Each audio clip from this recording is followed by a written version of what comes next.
Obrigado, muito obrigado por você estar aqui no Polêmica Judiciária. Dedicar o seu tempo, dedicar a sua atenção a este que se propõe ao quê? A tratar dos temas que interessem ao brasileiro e à brasileira, que digam respeito no que diz com a justiça ao dia a dia, né? Que influenciem no seu dia a dia o que lhe efetivamente interessa. Meu nome é Celso Treza, eu sou procurador da República há décadas. O mote que nós tomamos hoje aqui é a recente condenação pelo Supremo Tribunal Federal do nosso ex-presidente da República, Fernando Collor, por corrupção. Então esse é o mote.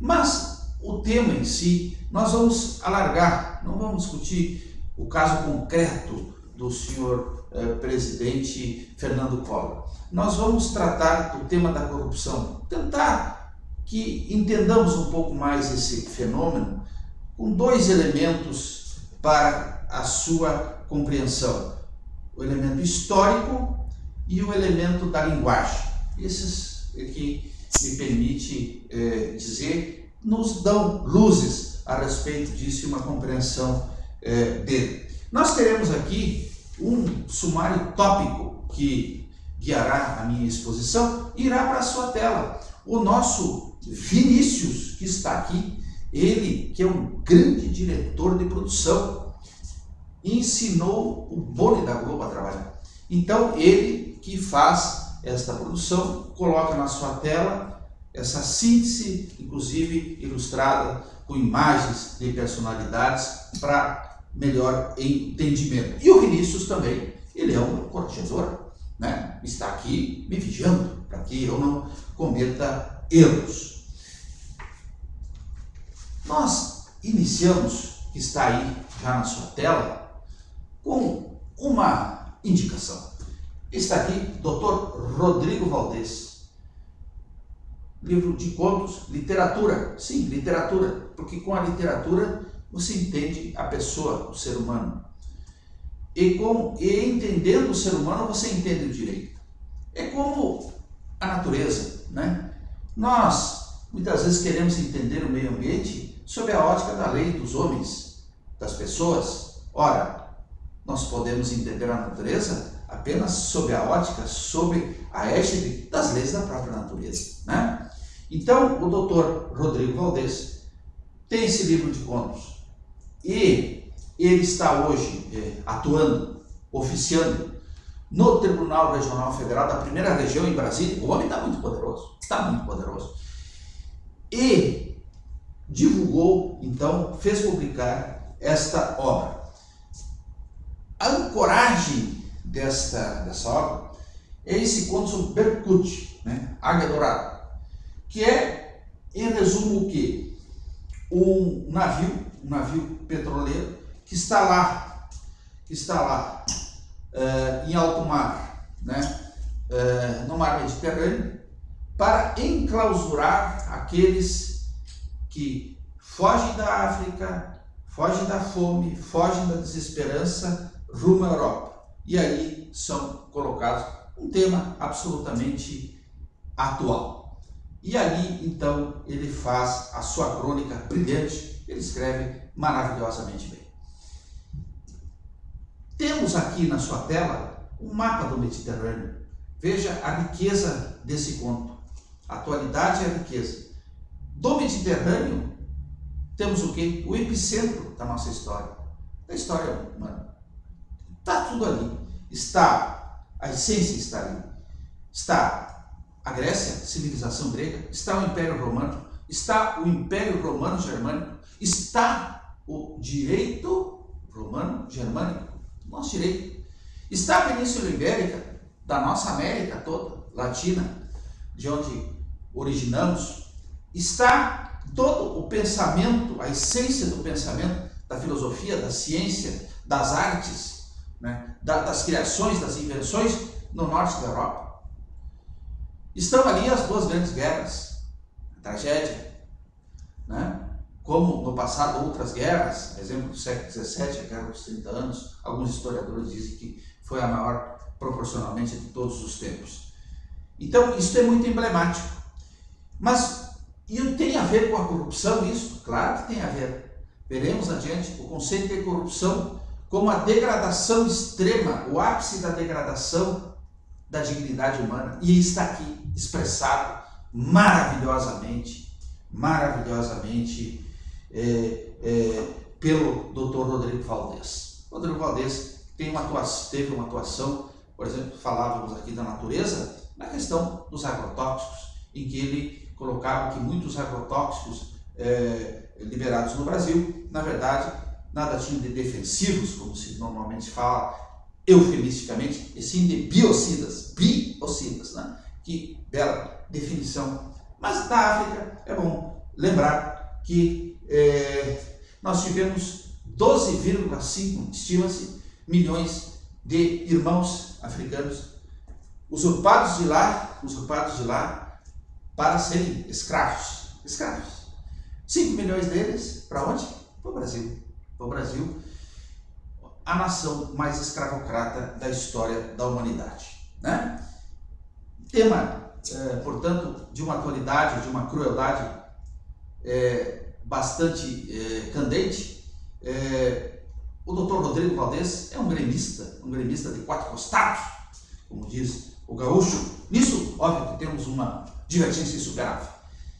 E desse tema, tivemos recentemente o jogador do Grêmio, que infelizmente encerrou a carreira precocemente por decisão dele, brilhante, jogador de grande talento, o Jean-Pierre, né? Jean-Pierre, negro, né? Ele, numa entrevista, quando atuava ainda e se revelou nacionalmente como uma grande promessa do futebol brasileiro, ao Galvão Bueno, Galvão lhe questionou sobre o racismo e ele respondeu, disse, não, hoje eu não tenho mais problema de racismo. Mas assim, não, hoje, por quê? Não, quando eu era apenas negro, ou seja, eu era qualquer povo, eu não tinha notoriedade como jogador de futebol, eu entrava no supermercado e o segurança vinha me escoltando para me vigiar que eu não roubasse, né? Mas agora não, agora o vigilante do supermercado também vem ao meu encontro, só que ele vem para me pedir autógrafo, porque eu sou jogador do Grêmio, sou uma pessoa famosa. Isso é de arrepiar, é uma história assim de arrepiar, mas também está expressado aqui, mais uma vez, a nossa deferência ao Dr. Rodrigo Valdez, né? O caso específico do nosso ex-presidente Fernando Collor, então, tem ali a referência em que a doutora Raquel Dodge, né, fez lá exaustivas, esgotou o tema, né? Alegações finais do caso, está então reportado ali uma publicação do Conjur, tem a íntegra ali do seu trabalho. Doutora Raquel Dodge, que foi a nossa primeira e única até então mulher a chefiar o Ministério Público brasileiro, né? Nomeada assim pelo nosso presidente Michel Temer, né? Tivemos um momento, inclusive, ali de consagração das mulheres, foi extraordinário, porque a ministra Carmen Lúcia era presidente do STF, do Supremo Tribunal Federal, né? E nós tínhamos na AGU a doutora Mendonça também como ministra, né, da Advocacia Geral da União, também do governo Michel Temer. Então, nossa deferência à carreira, ao brilhantismo da doutora Raquel Dodge. Vejam ali, é um trabalho exaustivo, extraordinário nas alegações finais que foram publicadas. Então, comecemos ali com um aforismo, né? Um aforismo que sintetiza ideias permanentes. Na política, enquanto insolúvel o problema, o discurso da solução terá ouvidos. Vale repetir, na política, enquanto insolúvel o problema, o discurso da solução terá ouvidos. Então, realmente, é um assertivo. Alguém vai me perguntar, de quem é essa frase? E eu vou responder, esqueci. Eu li em algum lugar e esqueci o autor. Então, peço vênia aqui, que não pretendo cometer plágio, eu simplesmente esqueci. Aliás, dizem, não é que eu afirme que seja verdadeiro, que um determinado ministro do Supremo Tribunal Federal, quando sabatinado no Senado da República, respondeu sobre um eventual plágio que ele teria cometido numa obra sua jurídica de grande vendagem, um best-seller, né? Ele teria respondido sobre isso: Vinícius, é fake news que ministro do STF respondeu sobre plágio em publicação sua no Senado da República. Viu? Vinícius disse que é fake news. E se não fosse fake news e a Suprema Corte disse que é fake news, passa a ser fake news. Porque Roma locuta, causa finita. Inclusive aqui. Então, essa é uma assertiva da maior validade. Por quê? Porque isso é muito recorrente no Brasil, né? Você não resolve problemas, né? Então você mantém o problema vivo. E enquanto o problema estiver vivo, quem aponta soluções, quem ganha espaço apontando soluções, tem o quê? Contemplado a atenção, tem contemplado cargos, tem contemplado dinheiro público e assim por diante. E o tema da corrupção, ele se presta também para isso. Ele se presta para uma série de questões. Pontualmente, pego a proporcionalidade do período. Vamos pegar uma questão histórica da nossa sociedade brasileira, o problema da distribuição de terras. Qual foi o governo que proporcionalmente mais titulou terras na fase moderna do Brasil? Contemplado proporcionalmente ao tempo que esteve no poder. Sabe qual foi? Jair Bolsonaro, que é um governo sem direita. Não precisa dizer mais nada. A corrupção, a concepção da corrupção na antiguidade, temos aqui uma referência. Assista lá, professor doutor Fábio Faversani, a figura aqui extremamente simpática. Ele dá uma aula magna sobre corrupção na antiga Roma, fez doutorado sobre isso. Assista lá, é maravilhoso. Outro aforismo, nosso Ludwig, não arrisco dizer o sobrenome dele, senão os alemães, inclusive aqui do Vale dos Sinos, vão me jogar pedra, né? Nosso Ludwig, que é um astro da filosofia na área da lógica, da linguagem, né, nos sentencia, dizendo: as fronteiras da minha linguagem são as fronteiras do meu universo. Vale repetir. As fronteiras da minha linguagem são as fronteiras do meu universo. Tudo, nações, empresas, tudo, projetos, construções, tudo, as nossas relações pessoais, tudo se faz a partir da linguagem. A partir da linguagem. Pressupõe a linguagem. Pressupõe a linguagem. Né? A Igreja Católica lá estabeleceu o quê? Primeiro, uma linguagem. Foi o latim. Né? Foi o latim. Tem que ter uma linguagem. Tem que ter uma linguagem. Então, ele dá esse cidadão é extraordinário. Veja a biografia dele. Esse sujeito chegou a ser combatente da Primeira Guerra Mundial. É uma coisa impressionante. É uma impressionante. Não se sabe se é maior a sua intelectualidade ou a sua biografia.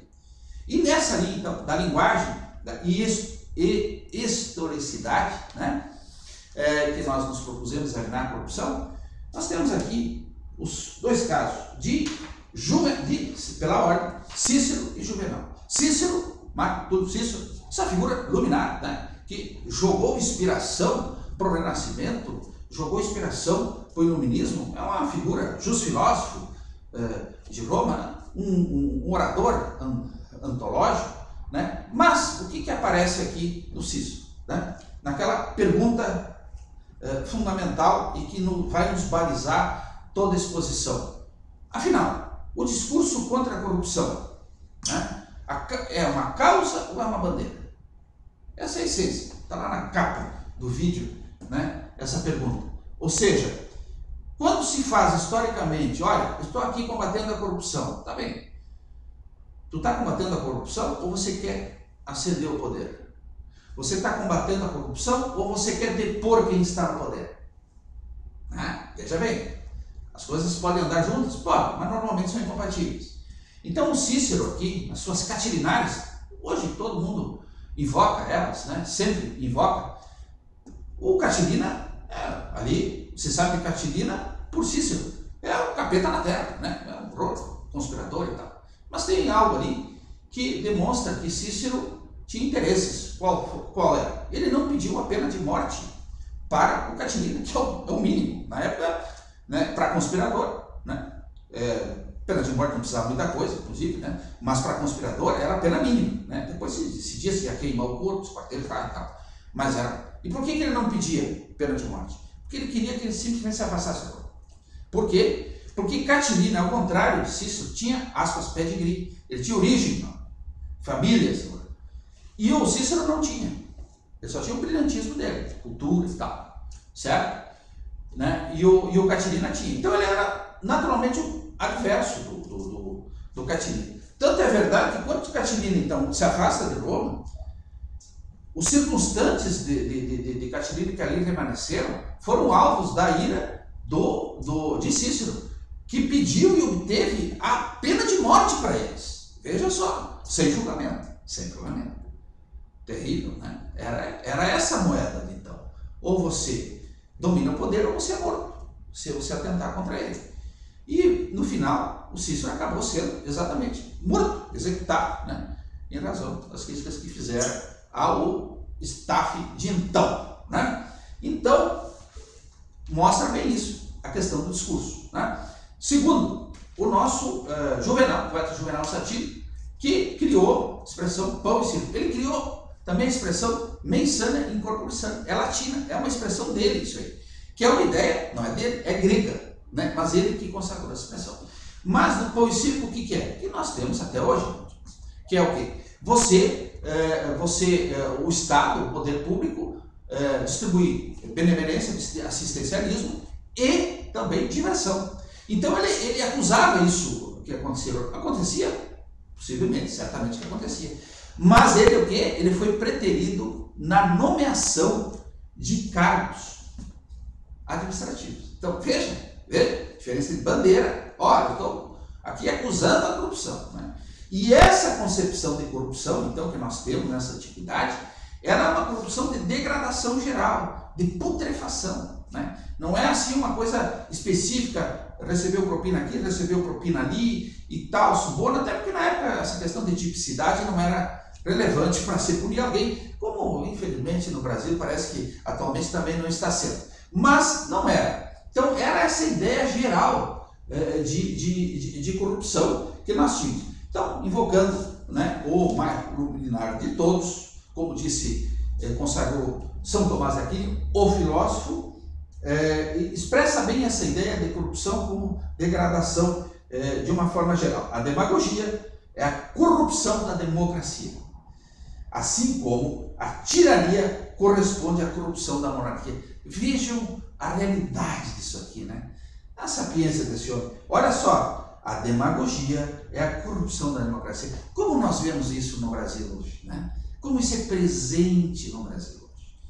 Como é presente, ou seja, eu quero agradar a população com discurso fácil, mentiroso, e eu degrado em razão disso as instituições de Estado. Impressionante. Então era essa a ideia. Nós temos resquício até hoje na legislação. Quando você fala em corrupção de menores, é a degradação do infante, você coloca o infante na criminalidade. Lá na saúde pública, corrupção de água potável e assim por diante. Então, essa ideia que eu disse também está aqui no livro do Dr. Rodrigo Valdez. Expressões da Roma, então, em Roma, tudo é venal, né? Dessa coisa assim ampla, né? Do comércio, submeter ao vil metal, né? O metal de Roma tinha lá uma representação de um boi, né? de um bovino. E outra aqui, essa tem uma atualidade impressionante, onde todos fedem, cada um sente menos. Veja que isso é um argumento absolutamente recorrente. Se praticam os fatos que são, né, negativos, degradantes, né, e muitas vezes corruptos, e se alega o quê? Mas os outros também fazem.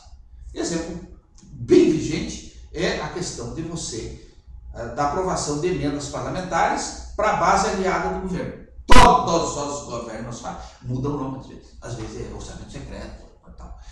Todos fazem.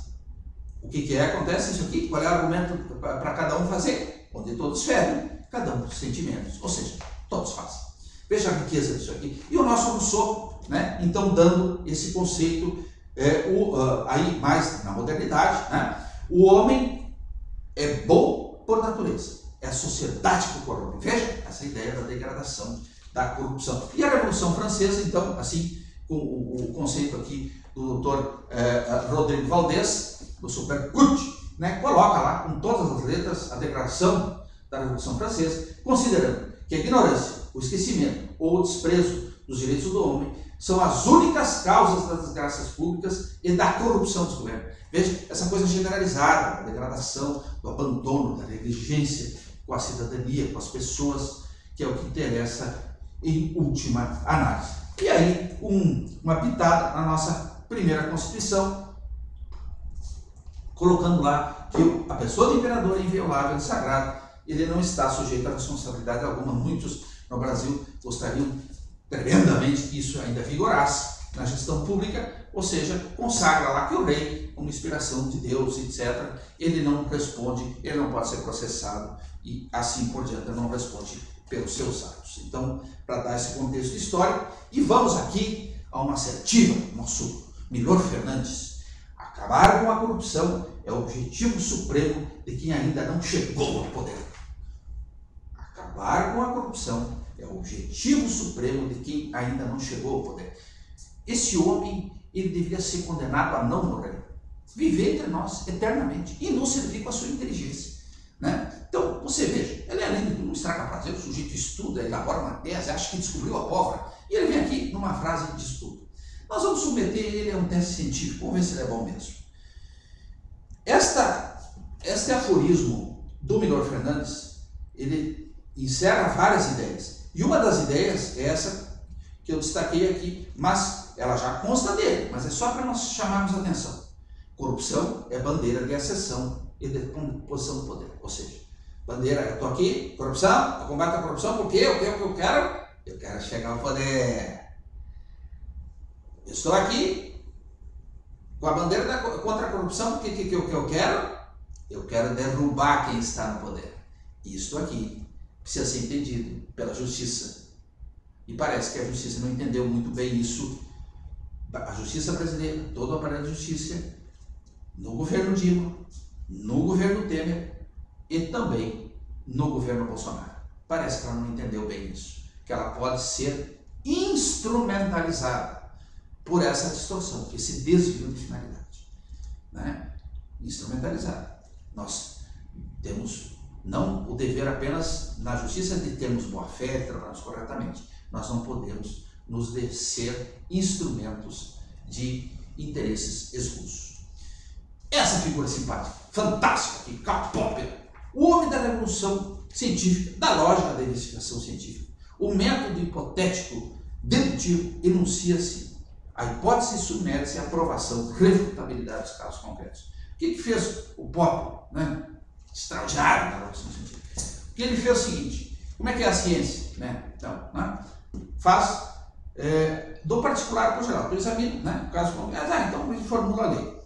E aí tivemos aquilo que os cientistas trabalham muito, que é a síndrome lá, o caso do cisne negro. O que acontece até o século XVII na Inglaterra, se dizia assim: só existe cisne branco, era a lei. Aí eu só acho cisne branco. Então cisne branco, né? Então era assim que se fazia ciência. Aí apareceu um cisne preto. Pronto. O que aconteceu, como diz o gaúcho, a tese foi com malicuia para o brejo, né? Acabou. Então ele disse: não, isso está errado, completamente errado. Você tem que formular a tese científica, a lei, e submetê-la cada caso concreto. Ver se ela resiste à aprovação. E mais, não é só isso. Ela tem que ser de alguma forma falseável. A realidade deve contemplar hipótese de exceção. Porque se não contemplar, não é uma tese científica. Ela não é uma lei científica.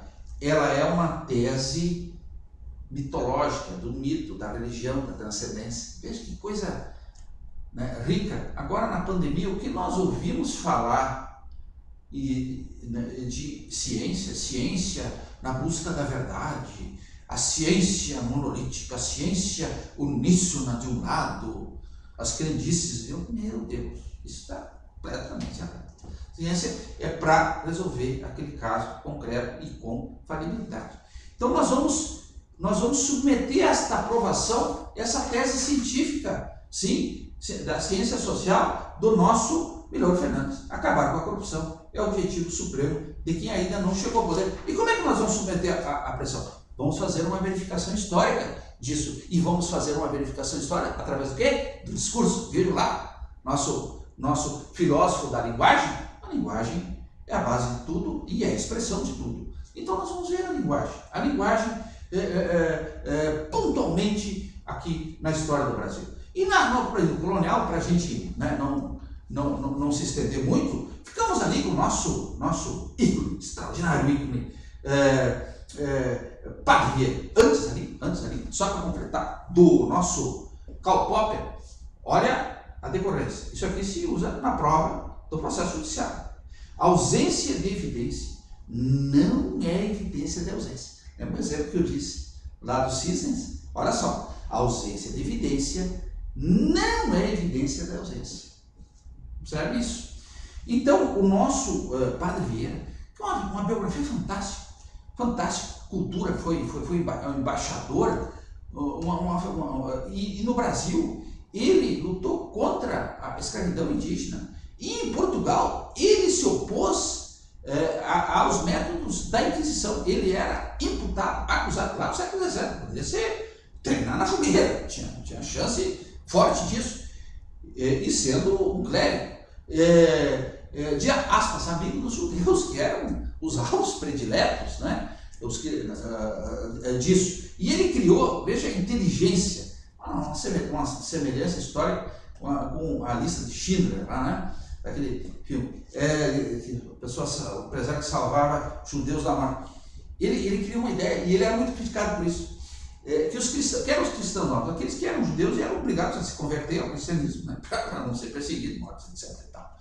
Daí ele deu uma ideia de arrecadar com isso. Então, olha a sacada dele. Né? Então, você já dinheiro, não, é que a ideia, como os judeus tinham recursos, era o quê? Não, eu vou legalizar isso. Né? Ou seja, as pessoas vão costumar. Tudo bem, continua, só paga uma taxa aqui e segue a vida. Ou seja, era bom, era ótimo aquilo ali, porque em face da perseguição que eles sofriam, era uma solução a melhor possível. Né? Então, uma figura extraordinária. E ele diz lá, pegue-se o Brasil, Senhor, porque alguns ministros de Sua Majestade não vêm buscar o nosso bem, vem cá buscar os nossos bens. Não precisa dizer mais nada, não precisa dizer mais nada. Vamos lá, então, pulando lá para a Revolução de 30, nosso presidente Vargas, saindo aqui do Cone Sul da América do Sul, de São Borja, Getúlio Vargas foi promotor público, como se chamava na época, promotor de justiça, nomeado pelo governador Borges de Medeiros, formado aqui na Universidade do Rio Grande do Sul. Né?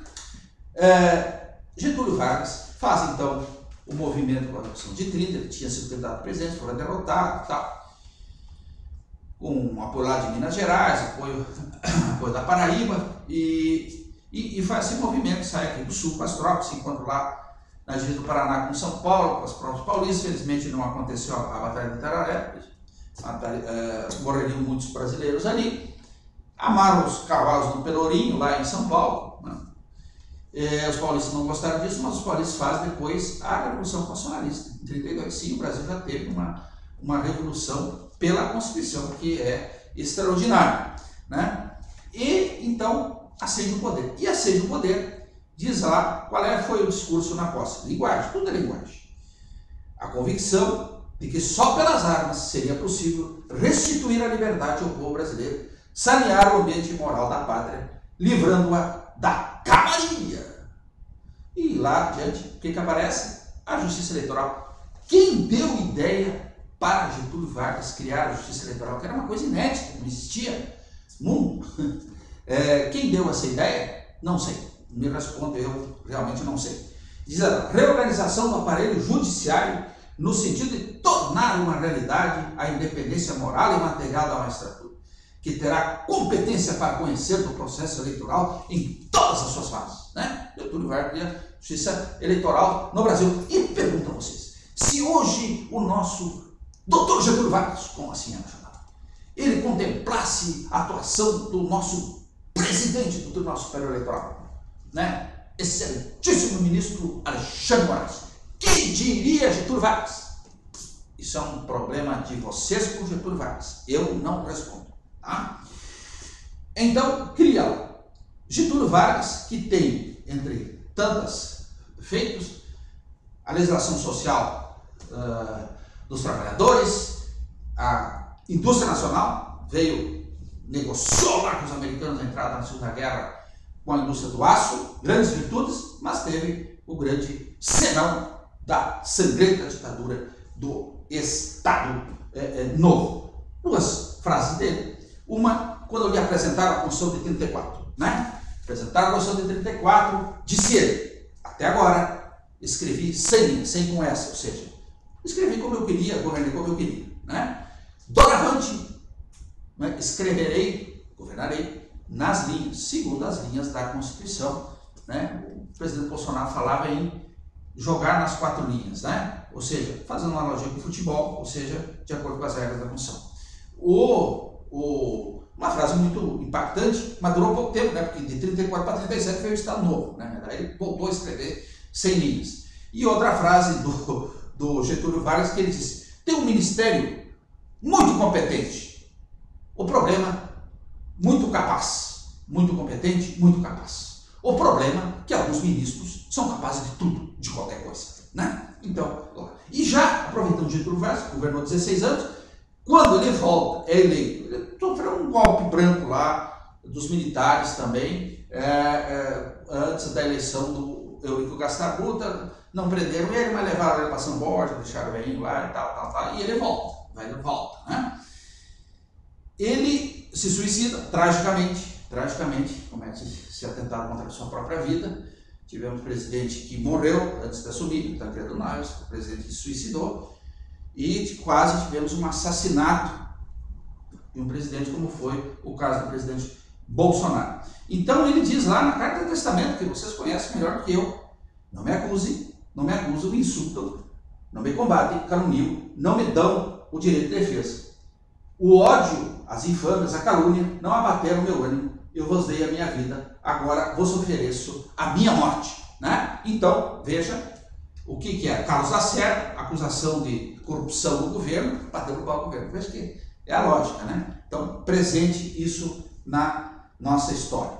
Juscelino Kubitschek, né? Juscelino Kubitschek, uma modéstia visão desse que vos fala, o presidente mais brilhante que nós tivemos.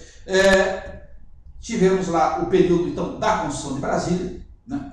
E ele, quando assume, uma situação até uma certa semelhança quanto agora, havia um clima, uma possibilidade de golpe de Estado no Brasil, pelos militares.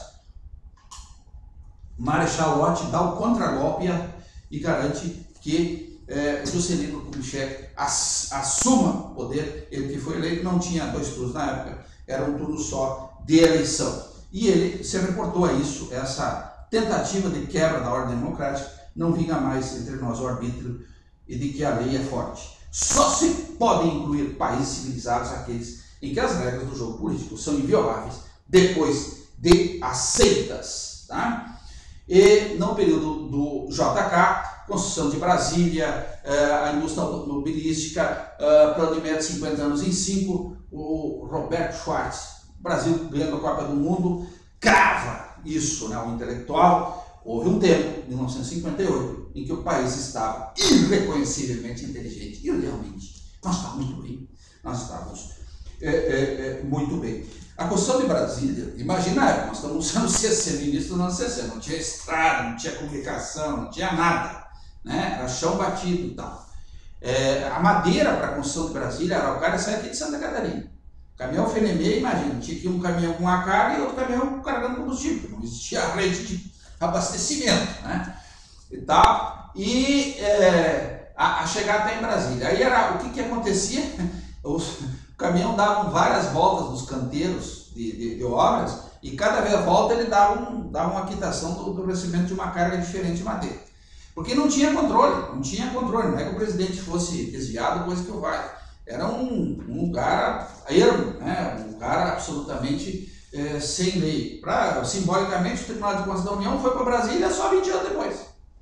Só 20 anos depois, nos anos 70. Né? Então isso pesou sobre o Juscelino, e mais, você tinha muita resistência a Brasília. Brasília, ao contrário do que disse agora, com infelicidade, o nosso ministro da Casa Civil, Rui Costa, bom baiano, mas foi infeliz nisso, do presidente Lula, falar contra Brasília. Brasília é uma ideia que vem do século XVIII, Marquês de Pombal tem uma visão lá do centro do país. Na Constituição, na primeira, dizia que deveria ser no interior. E Antônio Carlos Andrada disse lá, ele concebeu lá, no século XIX, o nome Brasília, uma coisa visionária, impressionante. Ele sugeriu e depois nas Constituições se colocou. Então, o Juscelino cumpriu Brasília com uma coisa secular, mais do que secular. Né? Então, nada mais ele fez do que isso. Né? Ele fez do que isso. Mas ficou com esse signo do desvio e tal. E aí o que acontece? Vem o seu Jânio Quadros. O seu Jânio Quadros então, exemplar. Né? Lá, está ali no seu YouTube, lá, olha ali, o giro da campanha do Jânio Quadros. E ele destaca ali a sua renúncia, porque foi o que se destacou. Ele ficou menos de um ano no governo e renunciou. Até hoje não se sabe bem por que ele renunciou. Alguns diziam que ele gostava de um certo aguardente. Né? Porque isso não é novidade na nossa história brasileira. Mas beber um aguardente é da natureza humana. Aliás, nada nas artes, na política, nas invenções, na ciência, construção política, no empreendedorismo, se fez tomando leite. Né? Vocês já ouviram falar assim que Einstein, quando tinha aquelas insights da física, dizia, estava ali bebendo leite. Não, né? Não, precisa de um estimulante. Então, nada contra o Jânio Quadros, que é um gênio. Uma das caras do Jânio Quadros é que ele então tinha essa coisa que ele gostava de beber, e um dia um repórter chegou corajosamente e desferiu uma pergunta fatal na direção do nosso presidente. Jânio, por que Vossa Excelência, por que presidente, Vossa Excelência bebe? E ele respondeu, eu bebo porque é líquido, se fosse sólido eu comeria. Né? Até hoje o jornalista está procurando uma réplica. Né? O Juscelino Kubitschek, entre tantas passagens, Brasília dependia do que está lá hoje, que é o Lago Paranoá. Porque se não tivesse aquele acúmulo de água ali, a vida é simplesmente impossível. Né? E a outra característica brasileira que nós vimos nessa pandemia também é o seguinte: os cientistas que se apresentam como um anúncio da desgraça. Então ele se apresenta lá, não, sou o título lá, sou isso, aquilo. Olha pessoal, tá ruim, mas vai piorar. Tá uma desgraça, mas a tragédia tá chegando. É uma característica brasileira. E aí tinha um professor lá, todo graduado da Universidade Federal do Rio de Janeiro, e que dizia o seguinte: o Paraná nunca vai encher, porque o solo vai absorver a água. Não vai, aquela represa não vai funcionar. Aí quando encheu, o nosso JK mandou um bilhete para ele, escreveu assim, viu, vírgula, encheu. Então é isso. Então o Jânio Quadros é isso, o Vale Vassourinho. Veja ali no YouTube, antológica, muito emblemática a ideia do quê? De chegar ao poder com uma pauta do Jânio Quadros muito semelhante ao Bolsonaro, que é uma pauta de costumes e uma pauta de combate à corrupção. Então lá, quando ele sai na sua renúncia, como Getúlio, né? Getúlio na Carta de Testamento, renunciando à vida, e ele na renúncia, felizmente não atentou contra a vida, né? Saiu vivo, mas para o Congresso eles desejei um Brasil para os brasileiros, afrontando nesse sonho a corrupção. E aí nós chegamos no regime militar, com os generais ali representando isso. O regime militar, ele sublimou, porque ele colocou isso, que a gente está examinando historicamente, o discurso da corrupção, na Constituição. Na Constituição, está lá na Constituição 67. Olha que primor isso aqui, em termos assim, de assunção da causa. Porque todo o ato de Estado precisa de uma justificativa, né? Então, de 64 dizia o seguinte: não, nós estamos com o período comunista, né? A Revolução Cubana, o João Goulart voltando da China. Aliás, a esquerda brasileira, eles têm uma incapacidade, uma capacidade de dar um tiro no pé, assim, que é uma coisa gloriosa. Você tem um clima extremamente adverso com a renúncia do Jânio Quadros e em face da esquerda. Já havia um histórico de tentativa de golpe e tal. Aí o que faz o João Goulart? Vai para a China, né? É muito semelhante ao nosso presidente Lula da Silva agora, fazendo toda aquela deferência ao presidente Chaves da Venezuela. Mas olha, é muito semelhante, mano, não faz isso, né? Não, poxa vida, né? Isso é alimentar um ambiente adverso. Mas então diz a Constituição que está lá. Veja, aquele que abusar dos direitos individuais previstos. Parágrafos 8º, 23, 27, 28 do artigo 3. Então eu coloquei entre parênteses quais são esses direitos para a gente entender melhor. Liberdade de expressão, trabalho, reunião e associação. Ou seja, são as liberdades públicas essenciais. Então veja que coisa, que construção. Tu condiciona o combate à corrupção como uma justificativa para reprimir as liberdades públicas, né? E dos direitos políticos para atentar contra a ordem democrática ou praticar a corrupção e corroborar a suspensão. E muitos políticos entrar nessa. Foram aqui, foram enquadrados aqui, e, claro, sem o devido processo legal, sem informação, coisa nenhuma, né? Mas foram enquadrados aqui. Então, isso é um primor, porque a colocar na Constituição o discurso que eu estou aqui assumindo o poder, a título de combater a corrupção, mas nós vamos ver que essa história de reprimir a expressão, né, tem períodos democráticos. Então, um determinado país aí que é tipo de fake news está fazendo isso também, né, de combater a fake news. Mas isso aí deixa para lá, deixa para o final. E aí nós temos a transição com José Sarney, e essas figuras emblemáticas da nossa transição, temos que, sim, fazer referência a elas.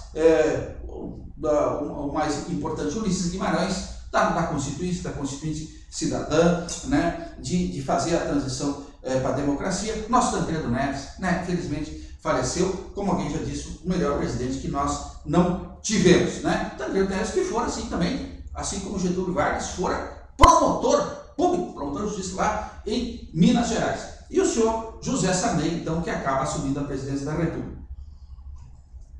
Nesse período, que 1979 a 1985, a 95, vejam o gráfico ali, isso aqui que nós temos que ter em mente. Para compreender o Brasil, nós temos que compreender isso, a hiperinflação, tá? Isto é a suprema corrupção, degradação, destruição das relações públicas, privadas, tudo.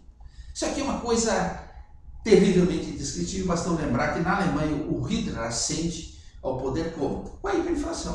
Com a hiperinflação, com a miséria, com a fome que gerava tudo aquilo, o Hitler foi eleito. Essa que é a verdade. Então, só para se ter uma ideia do ambiente que se cria. E para se ter uma ideia do Brasil, então, o nosso investido, um dos ministros que teve no período, o doutor Maílson da Nóbrega, que depois ele se tornou um grande consultor da economia nacional, uma figura extremamente respeitada.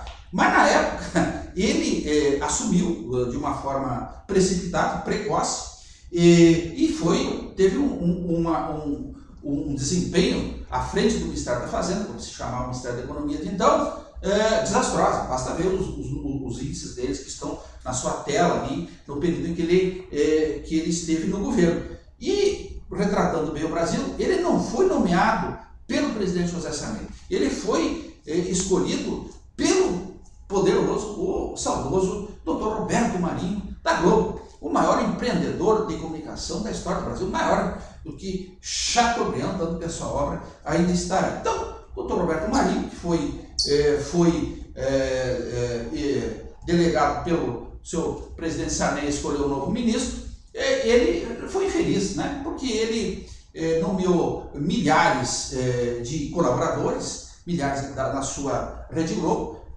e sempre teve, de uma forma geral, sucesso. Mas, para nosso azar, ele errou na escolha, então, do ministro Maílson da Nóbrega. Foi um equívoco, e errou justamente naquilo que é o piloto do avião da nação, né? Que é o ministro da Economia. Então, não culpe o presidente José Sarney, foi um equívoco do Dr. Roberto Marinho, que depois a Globo chegou antes do final do governo Sarney, até anunciar que o Maílson da Nóbrega teria caído, mas não caiu. Aí eu acho que o Sarney disse, não, agora vocês contrataram, mantenham ele, né? Mantenham ele. O Sarney, então, também para representar esse período, cunhou aquela expressão, a Constituição tornará o país ingovernável, a Constituição de 88, porque tinha muitos controles do presidente, tinha muitos direitos sociais, cunhou essa frase. Paralelamente, o que ele fez? Mediante a concessão de rádio e televisão, numa política que ficou conhecida como dano que se recebe, que é um vilipêndio à oração de São Francisco, né? Mas de qualquer forma, para se manter com o mandato que ele tinha sob a Constituição anterior a 88. Porque a Constituição passou a ter mandato de 4 anos, né? Então fizeram lá essa mesma fixação, e em termos nada republicanos, para dizer o mínimo. E aí chegamos ao presidente Collor. Bom, se o Sarney cometeu pecados, e deve ter cometido na coisa pública, uma coisa certa, ele pagou todos. Porque o discurso do Collor era assim, olha, Catilinares é pouco, perto do que o Collor fez com o Sarney. Era só isso. Então, com um grande suporte da Globo, o Collor se projetou como caçador de marajás, governador de Alagoas, ou seja, combate à corrupção, super salário no serviço público, essa que era a onda no momento. E a acusação contra o Sarney. Pô, coitado do Sarney, ele pagava pelo que fez e muito mais pelo que ele não fez. Todas as notas, todas as corrupções do Brasil eram culpa do Sarney, que aliás, convenhamos que é um pouco uma característica brasileira, né? E daí a questão no governo passado que aconteceu com o Bolsonaro. Então você imputar o governo, o que ele fez, o que ele não fez, o que ele pensou em fazer, o que a oposição pensou em fazer. Isso é uma característica também nossa. E aqui então está essa riqueza que nós temos hoje na internet, né? No YouTube ali indicado. Veja lá então o jingle e veja especialmente esse, ó, Globo Repórter 1989, eleição de Fernando Collor, que ele faz um relato. O presidente Collor se exibia com um carrinho, em tese, seriam documentos que provavam a corrupção. Na verdade, eram jornais, e ele levava, então, na presença do ministro da Justiça, então, doutor Oscar Corrêa, que foi ministro do Supremo, né, para que ele apurasse os desvios do próprio governo. Aí o Oscar Corrêa devolve para ele um envelope, para o Collor, né, com documentos que diz assim, aqui há apontamentos de desvios no seu governo lá de Alagoas. Então, é muito rico. Isso é um discurso, assim, absolutamente forte e era um discurso. O Brasil tinha o problema da hiperinflação, que era a questão mais importante do país, estabilizar. Ela era uma pauta de governo, mas ela não era a mais importante. A mais importante para chegar ao poder do Collor foi desfraudar o combate à corrupção. E aí nós tivemos, depois que pegou parlamentares que acabaram caçando o Collor foi o primeiro presidente da República a sofrer impeachment na nossa história, a CPI dos anões do orçamento. O anões do orçamento, porque digamos que as pessoas lá, os parlamentares, não eram muito avantajados fisicamente, mas poderia se chamar CPI das ex-mulheres, porque as mulheres apareceram lá fortemente delatando. Por isso, é recomendável o seguinte: se alguém que está um pouco enrolado, a pessoa tem consciência quando tem culpa no cartório, né? Antes de se separar, além de consultar o advogado ou a advogada do direito de família, também consulte o advogado ou advogada da área criminal. Isso é importante. Isso é muito importante. Bom, e aí nós chegamos no presidente Fernando Henrique Cardoso, que fez o Plano Real, que ministro do nosso Itamar Franco, que foi um grande presidente, o Itamar Franco, uma pessoa correta, séria e tal, entre tantas frases que ele disse, né? Tantas frases que ele disse assim: cuide bem dos seus filhos, eles escolherão o seu asilo, né? Então, o Plano Real que nós temos, aqui, os maiores planos econômicos da história mundial, sim senhor, né? Nós temos que reverenciar isso, porque aquela putrefação da hiperinflação, só quem viveu sabe o que foi. Então, né, nossa deferência a Fernando Henrique Cardoso e toda a personalidade. Agora, o presidente Lula perdeu a oportunidade de nomeá-lo para o Ministério da Economia, uma pessoa de extrema qualificação e que foi um dos autores do Plano Real. Então lá, discurso do presidente Fernando Henrique Cardoso, olha só, o clientelismo, a corrupção, sugam o dinheiro do contribuinte, antes que chegue aos beneficiários legítimos das ações do governo. Vai ser preciso mexer em muitos vespeiros para completar a faxina. Veja só, discurso. E aí o presidente Fernando Henrique sofreu. Olha, o bombardeio contra os 8 anos que ele ficou, aí veio a emenda da reeleição, né? É muito forte. Eu coloquei como emblema aqui uma expressão que ficou cancelada do Ciro Gomes. Mas o maior ataque viu do Partido dos Trabalhadores, tá? Mas está aqui, Fernando Henrique não rouba, mas deixa roubar. Então, para sintetizar isso, era um bombardeio permanente. Na época, tivemos o procurador da República, o Dr. Luiz Francisco de Souza, com quem eu tive o privilégio de trabalhar em Brasília. O homem não era fácil, o homem era uma metralhadora giratória, né? Que ganhou notoriedade nacional, etc. Então, a imputação de corrupção era diária. Foi então que o Fernando Henrique Cardoso criou a Controladoria Geral da União, que era uma área pífia lá do Ministério da Fazenda, passou a ser ministério, inclusive investido lá no cargo uma subprocuradora-geral da República, né? Uma doutora que assumiu lá com status de ministério na Controladoria. Então, sofreu bastante ali o presidente Fernando Henrique Cardoso. Depois nós vamos ver alguns reflexos disso no governo do Partido dos Trabalhadores. Bom, e aí vem o presidente Lula da Silva, né? Vem o PT. O PT, então, nós vamos apontar aqui alguns elementos que demonstram que mais do que todos, mais do que Jânio Quadros, olha, né? Ele foi fundamentalmente desfraudou a bandeira do combate à corrupção para chegar ao poder. Ninguém. O PT, ao contrário, né, do que se possa pensar, se pegar os discursos históricos da questão social, da distribuição de terra, do combate à fome, eram bandeiras, evidente, importantes, mas a bandeira principal era o combate à corrupção. O PT dizia, em todas as folhas, os outros roubam, nós não. É o monopólio da moralidade. E tem coisas simbólicas aqui referidas. 1988, diz o presidente Lula da Silva, no Brasil é assim, quando um pobre rouba, vai para a cadeia, mas quando um rico rouba, ele vira ministro. Né? Muito emblemático, certo? Quando encerra lá o último debate com o Collor, em 89, ele ironiza o Collor a questão do combate aos marajás. Que a minha participação nesse debate tenha servido para mostrar que o famoso caçador de marajás não passa de um caçador de maracujás. Né? Isso aí. E aí nós tivemos o episódio aqui dos 300 picaretas e os Paralamas do Sucesso. Foi muito emblemático, porque o Lula consagrou uma frase que o Congresso tinha 300 picaretas. 300 picaretas. E os Paralamas do Sucesso fizeram uma música. A música é ótima. Né? Assiste ali no YouTube. Assiste ali.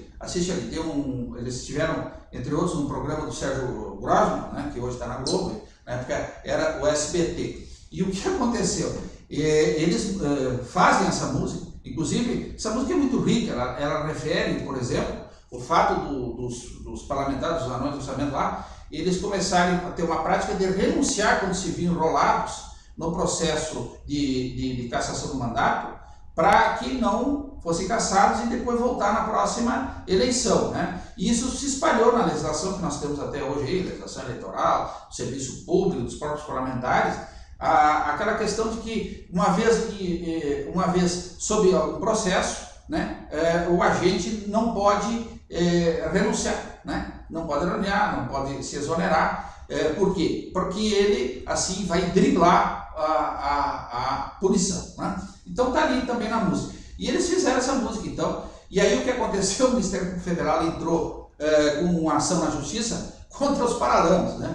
E aí ficou lá a oficial de Justiça, a Polícia Federal, lá de plantão no show deles, esperando que se eles cantassem a música, eles seriam presos em 1995. Isso é bem emblemático assim do período. E aqui o Fernando Henrique, em 2006, por ocasião do mensalão, então veja, o Fernando Henrique Cardoso, nosso presidente, ele responde exatamente aquela ideia que eu coloquei antes, que o governo dele foi um inferno, que todo dia acusavam o governo dele de corrupção, né? A ética do PT é roubar. Veja, o que o Fernando Henrique está dizendo aqui em 2006? Viu? vocês é que diziam que eu não roubar, mas deixar roubar, né? Então, isso muito claro. E no discurso de posse do Lula, quando ele assume em 2003, está muito claro, então, o combate à corrupção. O combate à corrupção e a defesa da ética. É preciso enfrentar com determinação e derrotar a verdadeira cultura da impunidade. Não permitiremos que a corrupção continue privando a população de recursos. E aí, no final, vejam como tudo nosso filósofo lá, tudo é linguagem, tudo é historicidade, tá? E tudo se constrói a partir da linguagem. Ser honesto é mais do que apenas não roubar, é não deixar roubar. Viu? A reputação que sofreu lá o Ciro Gomes, o Fernando Henrique do Ciro Gomes, que ele consagrou. Perceberam? Tá aqui, fecha perfeitamente. Daí o Lula tem uma referência ali com o estouro no salão, que ele disse que não sabia, etc. E finalmente, então, o presidente Lula é o primeiro presidente, depois foi anulado, todos sabem, ele voltou à presidência, mas ele foi o primeiro presidente a ser processado, condenado e cumprindo pena por corrupção no Brasil. Um fato histórico interessante é que quando o PT assume lá em 2003 a presidência da República, a Polícia Federal, a Polícia Federal também, mas em independência, né, já tinha ampliado seus quadros e tal, mas a Polícia Federal, ela tinha, no governo Fernando Henrique, tido um fortalecimento muito grande, com ingresso de delegados, com agentes, peritos, né, ela se robusteceu, né, a Polícia Federal. Mas foi com o governo do PT que ela passou a ser midiática. Isso foi uma criação do grande criminalista, que foi ministro da Justiça do presidente Lula da Silva, o doutor Tomás Bassa, um luminário, realmente. E ele que criou isso. Nome de operação, apareceu ali, passou a nome de operação. Passou a ter todo um aparato midiático nas ações do governo, especialmente no combate à criminalidade, mas notadamente no combate à corrupção, né? Aquela encenação na comunicação, né? Banner lá, né? Sala de entrevista das autoridades policiais, explicando isso. Toda esta produção, é uma produção, começa ali, começa naquele momento. Tinha a ideia de que, expressar o que nós sempre prometemos, que vamos combater a corrupção, mas também está presente a ideia que nós estamos pegando os adversários políticos. Isso é uma ideia que depois acaba pegando o próprio governo no mensalão em Petrolão, né? Lava Jato e assim por diante. Mas isso é uma questão histórica muito importante ser recuperada, porque agora o atual ministro Flávio Dino, que é uma pessoa de grande envergadura, foi juiz federal, optou por se exonerar para adentrar legitimamente, sem cometer parcialidades no exercício jurisdicional no mundo político, 2 vezes governador do Maranhão, deputado federal, né? Disse agora o quê? Ao contrário, disse que não, vamos rebaixar a espetacularização. Veja como são os processos históricos. Operação que no Brasil virou o Instituto Processual Penal. Se tu procura no Código de Processo Penal, não existe operação, né? Mas aparece lá nos acordos, competência da operação tal e tal. E é bem curiosa essa questão da esquerda, de usar a operação, porque, por exemplo, no Rio Grande do Sul, quando o PT governou, eles invocavam assim, operação policial, ou seja, em face dos civis brasileiros, não pode ser chamada de operação, porque isso inspira violência. Operação é uma terminologia lá do Código de Processo e Código Penal militar, de operação de guerra contra o inimigo. Então tinha a Operação Golfinho aqui. O que é a Operação Golfinho? É litoral, né? Litoral. Se leva lá os guarda-vidas, se leva a Polícia Civil, a Polícia Militar, se leva a perícia e assim por diante, para dar segurança, um suporte as pessoas que acorrem o litoral. Você chamou operação. Você, não trocou não. Operação Inspira, não é operação. Não. Chama. E nacionalmente não, né? Nacionalmente, se o PT nacional fazia exatamente o oposto, né? Então é uma questão sempre linguagem. A partir da linguagem você constrói a realidade, você constrói as suas e expressa as suas ideias. Aí o presidente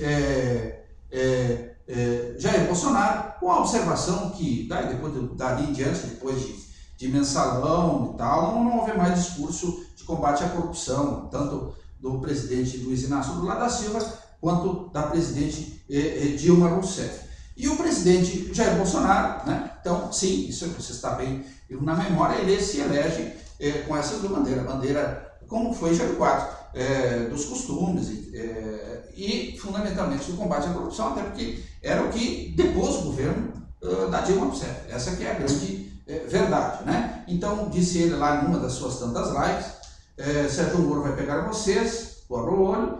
Ele até agora, ao contrário do que alguns estão falando aí, ele pescava de varinha. Agora vai pescar com rede de arrastão de 500 metros, e nós queremos isso, o povo combater a corrupção no Brasil. O presidente Bolsonaro foi um fenômeno eleitoral, porque ele era sem nada, né? Ele não tinha, na campanha, ele não tinha dinheiro, né? Ele não tinha tempo de rádio e televisão, ele não tinha partido político, não tinha absolutamente nada, né? E se elegeu presidente da República. Algo fantástico, extraordinário, tendo o quê? Saliva, é isso que ele tinha na rede social, causa, que é algo, fenômeno extraordinário. Dá para fazer política sem essa dinheirama toda de fundão e tal. O Brasil tem 2 títulos em eleição, 2 títulos, ninguém nos tira esse título. Nós temos a eleição mais cara do mundo para o poder público, pode procurar, vocês não vão achar nada parecido. Fundão eleitoral, custo da justiça eleitoral, tempo de rádio e televisão, soma tudo é money, é custo, tá? Soma e vê se algum país do mundo do erário, né? Não aporte privado, gasta mais, né? Ninguém gasta. E segundo, nós temos a eleição mais policiada do mundo democrático. Eu não vou falar da esquerda, da tal, porque aí não é eleição, né? Nós estamos falando do mundo democrático. Nenhuma eleição, pega as resoluções anuais, o período de eleição que sai do Tribunal Superior Eleitoral, que condensa o que está na Constituição, o que está na lei e o que está nas disposições da própria Justiça, e vê se vocês acham alguma coisa parecida em qualquer lugar do mundo democrático, de tanta restrição. Então, é uma montanha de dinheiro, né, e um policiamento inigualável no mundo. Basta ver essas cassações todas aí, no exercício da eleição. Bom, se isso tivesse algum resultado positivo, nós teríamos que ter o melhor quadro político da face da terra. Convenhamos que nós estamos bastante longe disso, né? E aí, nós encerramos aqui, então, com o nosso Milor Fernandes, dando a ele, lá, como diria o nosso Popper, o título, sim, ele tem razão, ele passou no teste de cientificidade, exatamente provado que em todos os governos, o que aconteceu em todos os governos, como bem disse aqui a início o nosso Milor Fernandes, acabar com a corrupção é o objetivo supremo de quem ainda não chegou ao poder. É sempre o jeito. E a dedução também disso, dessa assertiva, como colocado lá no a corrupção é bandeira da ascensão e deposição do poder. Então, com voto de louvor aqui do cientista Karl Popper, ele dá esse título pro nosso Milor Fernandes, porque ele enunciou sim uma tese científica de que resistiu à sua verificação no caso concreto, né? E o Milor, então, também, certo, a sua genialidade fantástica, desconfiou de todo idealista que lucra com seu ideal. Que atualidade isso! Aparece, é rotineiro no Brasil. O sujeito aparece tudo que é lugar, aparece de ONG, sociedade civil, empresário, aparece da justiça, aparece em tudo que é lugar, aquelas figuras assim exponenciais, né? Puxa, que idealismo!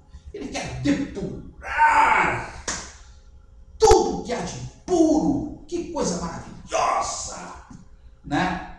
Políticos, né? Agentes políticos por excelência. Dali a pouco o sujeito está ganhando dinheiro com aquilo. Virou business, né? Então não dá, né? Business e idealismo não é exatamente ONGs, né? ONGs assim, transparência, transparência não sei do que, transparência, nós estamos aqui para controlar a corrupção. Nós estamos ganhando dinheiro com o poder público, né?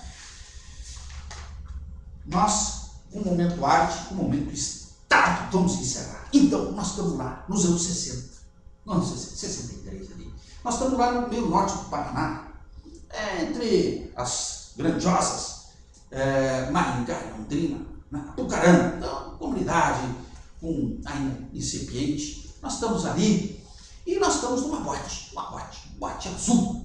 Não devia ser exatamente uma Brastemp, boate, né? Então, estávamos lá e de repente chega a polícia e interrompe os trabalhos. Interrompe os trabalhos canais, os trabalhos musicais, música também, né? Interrompeu e tal. E aí pergunta, doutor, o que aconteceu? Dizer assim, não, morreu o João 23. Então, não é nada contra o que vocês estão fazendo. É que tem que parar toda a atividade.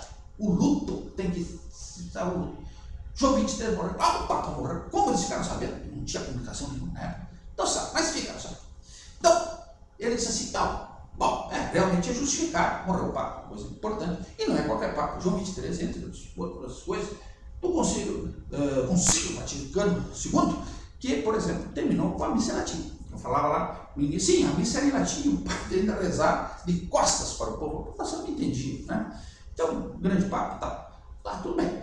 Encerrou os trabalhos, tudo bem, porque não se justifica a censura. Bom, então interromperam os trabalhos e ficaram lá naquela cena, né, de retirada, diriam os castelhanos desembaraçados, esperando lá, não tinha Uber, né, não tinha celular.